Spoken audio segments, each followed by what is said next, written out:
सभी दर्शकों को एक बार फिर मेरा नमस्कार। और IYS टीवी में दोनों ही लोगों का बहुत बहुत स्वागत है, योगेश आवा जी का और सत्यप्रकाश पांडे जी का। अपने वादे के अनुसार मैं फिर तीसरी सीरीज लेके हाजिर हुआ हूँ, योगेश आवा जी का सौजन्य से और पंडित सत्यप्रकाश पांडे जी का। आज हम बात करेंगे टेसु की महत्वता पर। हमारे सनातन धर्म में कहीं ना कहीं हमारी युवा पीढ़ी और हमारा युवा वर्ग या जो समाज हमारा आगे आ रहा है वो कहीं ना कहीं हमारी परंपराओं से बहुत दूर होता जा रहा है। तो पंडित जी, आपका स्वागत है IYS टीवी में। टेसु का क्या महत्व होता है, क्यों टेसु की पूजा होती है और झांझी का क्या महत्व होता है, नौ दुर्गाओं में के बाद शुरू होने के बाद ये कब तक चलता है और कब से चला आ रहा है, इसके बारे में आप हमारे दर्शकों को। सबसे पहले मैं नवदुर्गा की सबके लिए शुभकामनाएं देता हूं। नवदुर्गा के ही भगवती अपराजिता के परम भक्त हुए हैं बर्बरीक जी। बाल्यकाल में उनको जैसे कि अपने लूकाचार में उपनाम हुआ करते हैं, ऐसे ही बर्बरीक जी का नाम था टेसु। और जिस महिला से उनकी शादी होने वाला थी उसको प्रिय नाम था झांझी। लूकाचार में वहां पे उनके लिए उच्चारण किया जाता था। तो टेसु जिनको बर्बरीक कहते थे, उन्होंने अपराजिता देवी की बहुत उग्र तपस्या की और उनकी तपस्या करके उन्होंने 3 बाण प्राप्त किए, जिनमें से एक बाण से वह सारी सृष्टि को संहार कर सकते थे, एक बाण से सृष्टि का पालन कर सकते थे और तीसरे बाण से दोबारा पुनः सृष्टि को उत्पन्न कर सकते थे। ऐसी क्षमता थी। उसी समय जब उनकी तपस्या पूर्ण हुई तो उन्होंने ऐसा संकल्प लिया, जो भी मेरे सामने हारेगा मैं उसकी सहायता करूंगा। उसी समय कौरव और पांडवों के युद्ध का समय आ चुका था और भगवान कृष्ण को जब यह मालूम पड़ा कि बर्बरीक ने यह वचन लिया है कि जो हारेगा मैं उसकी सहायता करूंगा, भगवान चिंतित हो गए और वह परीक्षा करने के लिए बर्बरीक के पास पहुंचे। बोले, क्या तुम्हारे पास ऐसी क्षमता है कि तुम एक बार में ही सृष्टि संहार कर सकते हो? तो जिस जगह उन्होंने यह प्रश्न किया वहां पर पीपल का वृक्ष था। उसने कहा, प्रभु आप केवल आज्ञा करके देखें और मेरा प्रमाण ले लें। तो भगवान ने कहा कि क्या आप एक एक पत्ते को भेद सकते हैं पीपल के को? और चुपचाप उन्होंने एक पीपल का पत्ता अपने सीधे पैर के अंगूठे में रख लिया। उसी समय जैसे ही बर्बरीक ने वह बाण चलाया तो पीपल के प्रत्येक पत्ते का वेधन करके वह उनके पैर के पास डोलने लगा। उसी समय भगवती प्रकट हुई। बोली, प्रभु मैंने तो इसको वरदान दिया था, यह अमोघ है, आपने इसकी अमोघ होने का वरदान निष्फल कर दिया। अब यह बाण आपके होते हुए उस पीपल के पत्ते को नहीं भेद सकता है जो कि आपके अंगूठे के नीचे रखा हुआ है। तो भगवान ने वह हटा दिया, वो भेद कर उस पीपल के पत्ते को गायब हो गया। उसी समय भगवान ने भगवती को एक वचन दिया कि जिस अंगूठे की वजह से मैंने तुम्हारे वचन को कमजोर किया, मेरे प्राण भी इसी अंगूठे के माध्यम से ही निकलेंगे। और भगवान कृष्ण का अंगूठे के माध्यम से ही वेदन हुआ था। उसी समय भगवान ने, जिसको हम टेसु कहते हैं, उन बर्बरीक से एक वरदान मांगा। बोले, मैं तुमसे कुछ मांगू तो क्या दे दोगे? बोले, मेरे सामने जो मांगता है मैं उसको खाली नहीं जाने देता हूं, चाहे वह आप ही क्यों ना हो। तो भगवान ने कहा कि मैं तुम्हारा सिर चाहता हूं। बोले, ठीक है, हाजिर है। यह कहते ही भगवान ने तुरंत अपने सुदर्शन चक्र से उसका धड़ अलग कर दिया, क्योंकि वह स्वयं अपराजिता के भक्त थे और अपराजिता भगवान विष्णु की परम वैष्णवी शक्ति हैं। त्वाम वैष्णवी शक्तिरनंत वीर्याम विश्वस्य बीजम परिमा सिमाया सम्मोहितम देवी समस्त में तत्व में प्रसन्ना भुवि मुक्ति हेतु। ऐसी उनकी शक्तियां हैं कि वह सृष्टि को संचालित भगवान भी उनके बिना नहीं कर सकते हैं। जब उनका वध हो गया, भगवान ने सिर मांग लिया। उससे कुछ दिन पहले ही उनकी सगाई होके चुकी थी, जिसको हम लोकाचार में झांझी नाम से संबोधित करते हैं। और उन झांझी की ऐसी तैयारियां चल रही थी उनके क्षेत्र में कि उस समय जगह जगह उनकी सेनाएं लगान के रूप में, जिसको हम आजकल की भाषा में टैक्स कहते हैं, पहले भी लगान चलता था, आज भी टैक्स चलता है, उस समय अन्न, धन, ईंधन, दूध इत्यादि का इकट्ठा किया जा रहा था गांव में जा जाके। उसी समय उनका जब वध हो गया तो लोकवासी बहुत दुखी हुए कि भगवान ने ये क्या कर दिया। ये तो पांडवों के वंश का ही एक कुलदीपक था। भीम के पुत्र घटोत्कच के पुत्र थे बर्बरीक, भीम के नाती थे और इतने शक्तिशाली थे, एकमात्र के लिए ही इस सारे युद्ध को बदल सकते थे, इतनी शक्ति थी इनमें।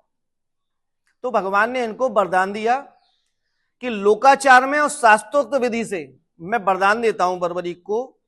सबसे पहले तो मैं इनको अपना नाम प्रदान करता हूं, खाटू अर्थात छोटा, छोटा श्याम, जिसको लोकांतर में खाटू श्याम कहा जाने लगा।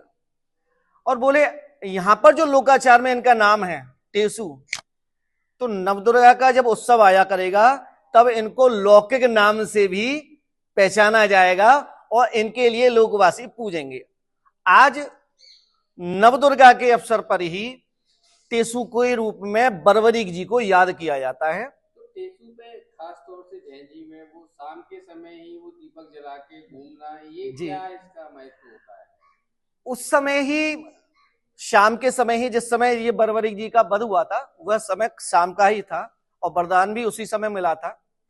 तो वरदान मिलने के पश्चात बर्बरीक जी बहुत प्रसन्न हुए क्योंकि भगवान ने अपना स्वरूप प्रदान किया था उनको, और 3 डंडी की तिकोनी लगाकर उस पर शीश धर दिया गया था और बोले तुम जिस पर भी कृपा करोगे उस पर कृपा करने के पश्चात जब तुम वरदान दिया करोगे तो तुम्हारे इस वरदान के मामले में मैं भी कभी हस्तक्षेप नहीं करूंगा।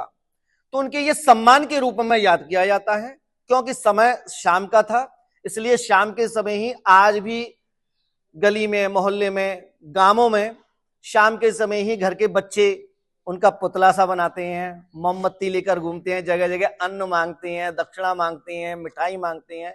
ये उनके लिए सम्मान के रूप में याद किया जाता है।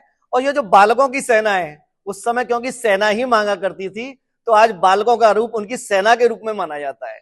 योगेश जी, आप सार्वजनिक जीवन में रहते हैं, समाज में भी रहते हैं, अब ये प्रचलन बहुत कम होता जा रहा है। हम भी सार्वजनिक जीवन में देखते हैं कि अब बच्चे लोग भी इससे नहीं खेलते हैं। तो कहीं ना कहीं आपको लगता है कि हमारी सनातन परंपराएं, लोगों को इसको आगे लाना चाहिए, कहीं ना कहीं सनातन परंपराएं कम हो रही हैं?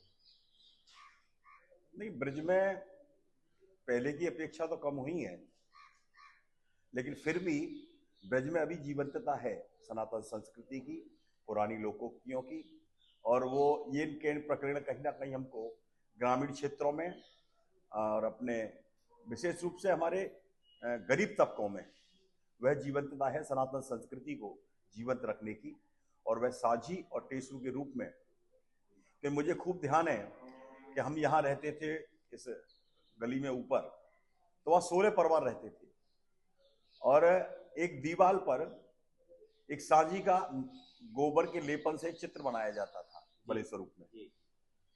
और शाम को हम उन बच्चियों के साथ में खुद भी टेसु लेकर के और आसपास के सब घरों में जाते थे और बड़ा अच्छा लगता था, बड़ा प्रेम मिलता था।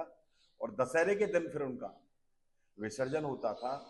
तो वो सारी चीजें याद हैं, लेकिन अब उसमें कमी आई है। कहीं ना कहीं आपको लगता है कि क्योंकि आप सार्वजनिक जीवन में हो, राजनीति में भी हो और राष्ट्रीय स्वयंसेवक संघ से भी जुड़े हुए हो, तो जो कुछ लोग जो लोक कला भी कह सकते हैं या जो गाँव में बनाते थे, झांझी बनाते थे या टेसु बनाते थे, उनको भी कहीं ना कहीं रोजगार मिलता था, वो भी उन लोगों के लिए भी कमी हुई होगी।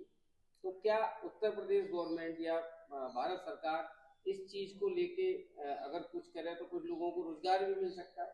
क्या बोलेंगे? नहीं, उसमें तो ऐसा है, ब्रज तीर्थ विकास परिषद का माननीय मुख्यमंत्री योगी आदित्यनाथ जी ने जो गठन किया है, उसमें यहाँ शैलजाकांत मिश्र जी हैं और उन्होंने ये प्रयास वृंदावन में किया जी। और हर वर्ष वो एक कार्यक्रम सांझी और टेसु के ऊपर और कई चीजों के ऊपर इस तरीके का कराते हैं। तो कहीं ना कहीं शासन की मंशा भी सनातन धर्म की उन विलुप्त हो रही चीजों को पुनर्जागरण करने की प्रयास में एक सार्थक प्रयास है उनका। और इस चीज में वास्तव में यह सरकार, चाहे सेंट्रल की हो या यूपी की हो, उनके प्रयास बहुत सराहनीय हैं। मैं इसके लिए उनको धन्यवाद देता हूं। और मैं ये प्रार्थना भी करना चाहूंगा आपके IVI STV यूट्यूब चैनल के माध्यम से कि शासन इस ओर जो है एक गंभीरता से प्रयास करे तो जो विलुप्त होती हमारी कुछ चीजें हैं वो पुनर्जागरण होंगी और हमारी संस्कृति को आगे बढ़ने का मौका मिलेगा। एक चीज और मैं आपसे पूछना चाहूंगा, डिटेल में मैं बड़ी से पूछूंगा, मट्टी का दीपक जलाने में और मोमबत्ती जलाने में आपको क्या लगता है कि मट्टी के दीपक जलाने से उसमें तेल डाल के उससे हमारे समाज के प्रदूषण को या समाज में जो दीपक बनाते हैं उन लोगों को कितना रोजगार और हम लोग मिलके बढ़ा सकते हैं अगर इस तरह का कोई सरकारी कार्यक्रम या जन जागरण अभियान शुरू किया जाए? देखिए, मिट्टी पंचतत्व की एक चीज है मिट्टी, और उसके द्वारा दीपक बनाना और दीप जलाना, पहले दीपक बनाना, फिर रुई को मत करके उसका एक दीप बनाना, तेल डालना, फिर उसका प्रकाश करना, दिए को जलाना, यह एक काम भी है। लघु उद्योग के अंदर ये काम आता है और इससे हमारे बहुत से समाज जो इस मिट्टी के कार्य से जुड़े हुए हैं, जो कुल्हड़ बनाने का, दीवले बनाने का, मटकी बनाने का, सकोरे बनाने का कार्य करते हैं। और सरकार के इसके आने के बाद में अब तो उन्होंने उसमें भी रेलवे में भी उन्होंने लागू कर दिया कि मिट्टी के कुल्हड़ ही चलेंगे। तो ये सरकार की मंशा बहुत अच्छी है इन चीजों के लिए कि हमारे लोगों को रोजगार मिलेगा। और आज बहुत बड़े स्तर पर दिल्ली में तो इसकी अलग से एक मंडी खुल गई है मिट्टी के बर्तनों की। आप देखिए मिट्टी के तवे आने लगे हैं। आप तवे की रोटी खा करके देखिए, एक बार आप लोहे के तवे पर खा कर देखिए, आपको अलग ही स्वाद आएगा। इतना पाचन तंत्र मजबूत होता है, इतनी पाचन क्रिया इतनी अच्छी होती है मिट्टी के तवे पर रोटी बनाने से और उसको खाने से कि वो जब आप स्वयं महसूस करेंगे तो आपको मालूम पड़ेगा। योगेश भाई जी, मैं आपसे एक अपील करवाना चाहूंगा, अपने जितने हमारे यहाँ के माननीय लोग हैं, मथुरा के, उत्तर प्रदेश के या भारत सरकार के माननीय मंत्री, सांसद, विधायक जी और बहुत सारे लोग, कि अगर ये सब लोग सोशल मीडिया के माध्यम से लोगों से अपील करें कि दीपावली पे आप मट्टी का दीपक का ही प्रयोग करें, तो इस तरह की मैं एक आपसे अपील भी करवाना चाहूँगा। यह बहुत सार्थक पहल है और आपका विषय बहुत अच्छा है। मैं भी IYS चैनल के माध्यम से यही उन सब से आग्रह करूंगा, हमारे जनप्रतिनिधियों से, कि वह सब लोग इसके लिए एक सार्थक पहल करें और हमारे जो रोजगार करने के लिए जो बंधु हैं, जो गरीब तबके के लोग हैं, उनको एक रोजगार मिलेगा और एक अच्छा संदेश पूरे भारतवर्ष में जाएगा। दीपावली पर ऐसा हो, ऐसी मेरी शुभकामना है। पंडित जी, ये जो आपने अभी फेसबुक का लास्ट में बताया, विसर्जन का कार्यक्रम बताया, विसर्जन का किसी भी चीज में जी क्या महत्व होता है? और रावण जो एक बहुत बड़े विद्वान भी थे, जब असत्य पे सत्य की जीत का प्रतीक भी माना जाता है दशहरे पर, तो रावण का विसर्जन क्या होता है? उनको जलाने के बाद क्या किया जाता है? क्या महत्व होता है हमारे समाज में? जरा ये कुछ बताएं। देखिए, हमारे शास्त्रीय परंपरा में देवता का आवाहन और देवता का विसर्जन, ये दो प्रक्रियाएं हैं। उसका एक कारण भी है कि हम शक्तियों को हमेशा अपने पास नहीं रख सकते हैं। हम में इतनी सामर्थ्य नहीं है कि हम उनका सानिध्य हर पल निभा सकें। इसलिए उनको जब बुलाया जाता है तो विशेष पद्धतियों के द्वारा, विशेष सामग्रियों के द्वारा, मंत्रों के द्वारा उनका सम्मान किया जाता है, उनको प्रसन्न किया जाता है और अपनी मनोकामना की पूर्ति होने के पश्चात हम उनका विसर्जन करते हैं। रावण का जो विसर्जन होता है, यद्यपि वह ब्राह्मण कुल में जन्म लिए हुए एक महापुरुष थे, किंतु यदि कोई श्रेष्ठ व्यक्ति भी किसी गलत बात को धारण कर ले तो समाज उसकी गलत बात को ही याद रखता है, अच्छी बात को नहीं याद रखता है। सर्वश्रेष्ठ विद्वान, सर्वश्रेष्ठ तांत्रिक, सर्वश्रेष्ठ मांत्रिक, हर चीज का विद्वान थे। और रावण ने एक विज्ञान और उपलब्ध किया था जिसको आज हम होम्योपैथिक के नाम से जानते हैं। रावण ने प्राचीन काल में, पार्वती जी ने रावण को एक विज्ञान दिया था जिसका नाम था अर्क विज्ञान। प्रत्येक औषधि से अर्क निकाल के अपने रोगों का निदान करना, ये पार्वती जी के द्वारा उत्पन्न है, रावण को प्रदान किया और रावण ने संसार में फैलाया था, जो कालांतर में आज की भाषा में होम्योपैथिक के नाम से जाना जाता है। रावण ऐसा विद्वान विशिष्ट व्यक्ति थे जी। ये रावण संहिता नाम के एक ग्रंथ में पिछले भाग में अर्क विज्ञान नाम का एक प्रकरण आता है। उसमें यह कथा भी है कि रावण को भगवती पार्वती जी ने अर्क विद्या प्रदान की, क्योंकि उन्होंने पूछा, मां शिव ने तो मुझे बहुत कुछ दिया है, क्या आपका कोई मुझे विशेष आशीर्वाद या वरदान नहीं मिल सकता है? बोले, मैं तो प्रकृति हूं, कण कण में व्याप्त हूं, तो प्रकृति में चमत्कार जो छुपे हुए हैं मैं तुमको वो दूंगी।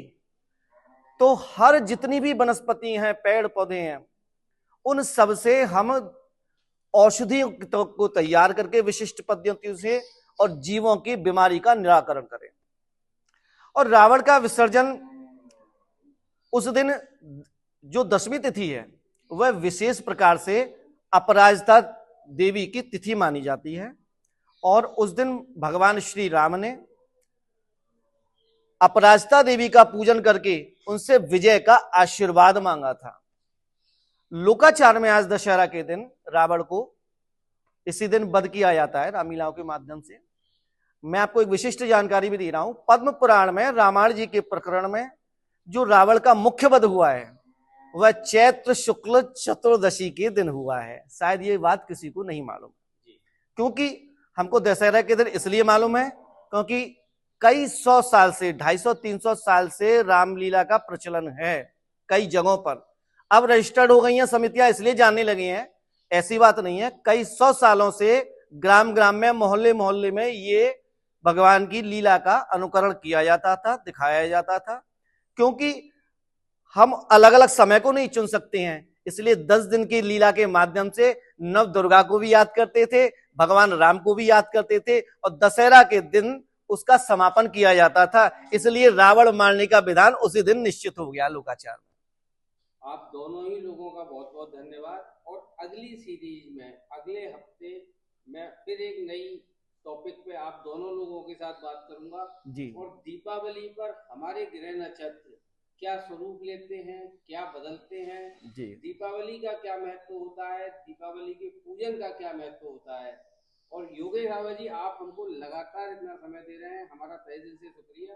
एक बार मैं और अपील करवाना चाहूंगा अपने सभी जनता से, सरकारी लोगों से, प्राइवेट लोगों से, भारत सरकार से और दुनिया से, ब्रह्मांड से, कि मिट्टी के बर्तनों का उपयोग करें। आपकी एक अपील मेरे लिए।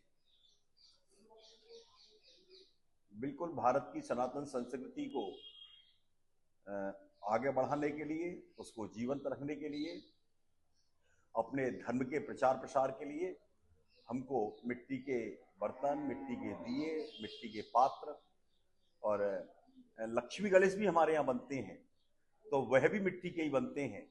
अब बहुत से लोग अलग तरीके के नई नई थीम पर लेके आते हैं, लेकिन वास्तव में मिट्टी के गोबर के लेपन के साथ में जो बनते हैं, बड़ी सिद्धिदात्री होती हैं वो, तो वही हमको पूजन करना चाहिए और उसका ही प्रचार प्रसार करना चाहिए।